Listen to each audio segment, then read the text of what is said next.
The year is 47 BC. An era of great turmoil and large-scale battles against Dravidian invaders has subsided. Under the great king Valagamba, Lanka has seen a complete reclamation of the kingdom of Anuradhapura and the re-establishment of Rajarata as its capital. But the king has passed on. What follows is a series of attempts by successors within the court of Anuradhapura to fill the void left by a powerful king. Among them is an ambitious woman, her eyes fixed on the throne, her hands sting with poison, and she is determined to eliminate anything in her path to victory. This is the story of Queen Anula, the Black Widow of Anuradhapura.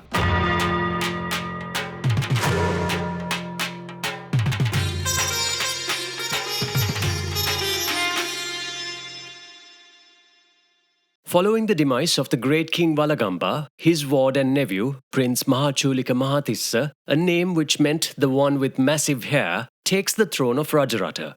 Mahachulika has been a companion to King Valagamba in his worst days in exile, hiding out in thick jungle, as well as his best days in reclaiming the kingdom of Anuradhapura.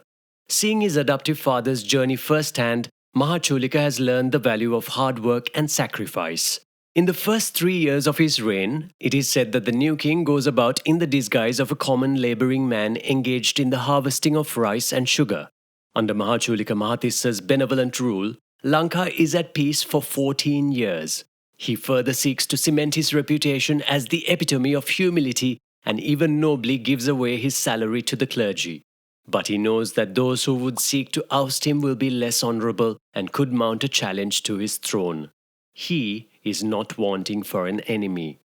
According to traditions of succession at the time, kingship passes down the line of male siblings rather than male offspring. Legitimately, Mahachulika, who is the son of late King Kallatanaga, the oldest brother to King Valagamba, has been throned the rightful heir. But Prince Mahanaga is King Valagamba's own son and has inherited none of his late father's qualities of patience and strategy. Mahanaga is seething with jealousy at his cousin and becomes rowdy and lawless. He is even rechristened Choranaga, meaning antagonistic, by his fellow countrymen and a few clergy. He is widely disliked and finds no support in the courts or clerics. With no one to turn to, Choranaga seeks shelter among his consorts, and most special and favored among them is the beautiful and manipulative Anula. Suddenly, King Mahachulika Mahatissa dies. History would record that his death was natural, but there has been speculation that Choranaga had a hand in it. And so, Choranaga ascends to the throne as a member of the bloodline of King Valagamba, and he seeks revenge. Choranaga's first order of state business is to completely destroy 18 monasteries which had refused to shelter him in his rebellion. His rule is said to be far from that of the benevolent King Mahachulika, and he rules Rajarata for 12 years with Anula as his queen. Anula watches and waits as his popularity wanes. Then one day, she slips a little something in the king's food. There was surprise at another untimely death in the royal court of Anuradhapura and little doubt as to who was behind it. But there was no opposition at such an audacious assassination. Choranaga's reign was vengeful and tyrannical, and historians argued that the queen even drew her strength from a few members of the court who rallied around her. Either way, Anula has had her first taste of murder. The queen then sets about paving the way for Mahachulika's eldest son Tissa to take the throne. Such is the draw of the powerful throne of Anuradhapura that the new king is almost willfully oblivious to the fact that she has murdered her husband of 12 years and that she might be linked to the death of his own father. Tissa is wooed by the idea of power and takes Anula as his queen. And now, here he is, the new king. Tissa would go on to rule Rajarata for 3 years and achieved nothing significant, at least nothing worth recording, until Queen Anula falls in love with a gate guardsman called Siva. And once again, Anula administers a poison to her unremarkable second husband. And for the first time in Lankan history, a common soldier who did not detect a pattern becomes the king of Rajarata, demonstrating the queen's overwhelming power over the court of Anuradhapura. Unable to bear Anula's wrath and the declining political integrity of the kingdom, the princes of Anuradhapura escape to avoid certain death by poison. One prince among them is Kutikannatissa, the rightful heir to the throne, a son of Mahachulika and younger brother to Tissa. Kutikannatissa rules Ruhuna to the south as a local chieftain.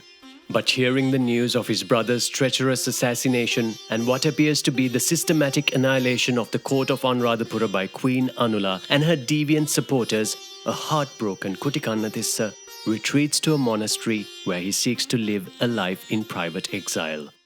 Back in Anuradhapura, the murderous drama continues. Siva has been in power for 1 year and 2 months, and he somehow succumbs to Anula's poison.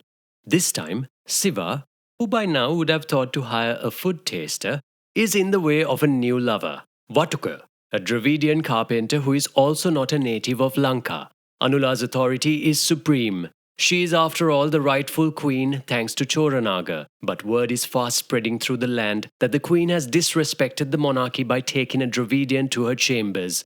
The people of Anuradhapura who barely survived a Dravidian invasion only decades ago remember the fear and insecurity of those years. They make up their minds that Anula is a faithless wench and has compromised the kingdom. Anula is said to have been a spendthrift and lived a life of luxury using the kingdom's wealth as she saw fit.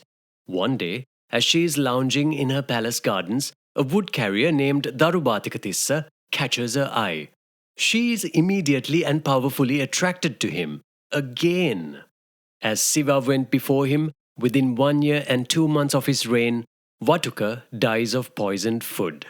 Darubatika becomes king of Rajarata and Anula's 5th husband. Records would go on to show that Darubatika's most significant accomplishment during his rule of the most prized kingdom of Lanka is the creation of a large pond somewhere in Mahameuna Gardens. The Mahameuna Garden, built by King Muttasiva several centuries ago, is the oldest recorded public park in Lanka. It was maintained by every ruler that came afterwards, and over time, undoubtedly, its upkeep and renovation became a platform by which rulers would show good faith to their citizens. The Mahavamsa states that the construction of Darubatika's pond was done in such haste to help historians look beyond the narrative of Anula as a treacherous black widow, driven only by her passions, and to uncover a more strategic political motive. Anula is not of royal birth, but as a consort of Choranaga, her social status has risen above a commoner rather infamously, yet she is not fully accepted by the court and citizens of Rajarata, either by virtue of her low birth or her gender. It is suggested that she carefully handpicked husbands of lower social status than her to fulfill the public's need for a symbolic king. But their exceptional low standing ultimately gives her the license to control them, and by them, the throne of Rajarata. Predictably, Darubatikatissa's usefulness and his luck runs out 1 year and 1 month into his reign. Seeing an opportunity to enhance her power, Queen Anula seduces an official in the court of Anuradhapura, Nilia. Like all others before him, Nilia appoints Anula as his queen for her persuasiveness and beauty. Husband number 6. With more noble associations, Anula has finally reached an official claim over the court of Anuradhapura. As a lady with influence over the court, Queen Anula does away with Nilia just 3 months into his reign and is unopposed. All mutiny happens behind closed castle walls. Naturally, there was no rebellion against Queen Anula, but it is said that the peasantry showed great disappointment in her rule. Queen Anula becomes the first queen in the history of Lanka to become the ruler of Rajarata as a solitary female leader, making her possibly the first female head of state in all of Asia. It is said that Queen Anula shared her bed with 32 palace guardsmen, in a reversal of the tradition of kings and powerful nobility taking the most beautiful women in the land for their pleasure or antapura. Queen Anula too has made her mark as a woman who held her own in this regard. Then, in the final records of Anula, it is shown that Nilia becomes her last victim and he meets his fate in quite the same way as others before him. Back in the unknown monastery, most likely in Ruhuna, Kutikannatissa, the rightful heir to the benevolent King Mahachulika, is visited by a group of peasants who urge him to come out of retirement and take back the throne of Rajarata. Enough is enough, they say. Queen Anula has defiled the honor of the throne for her own pleasure and is ignoring the matters of state. Kutikannatissa takes up arms and assembles his troops. He marches on Anuradhapura. The battle is not hard fought, if it was fought at all.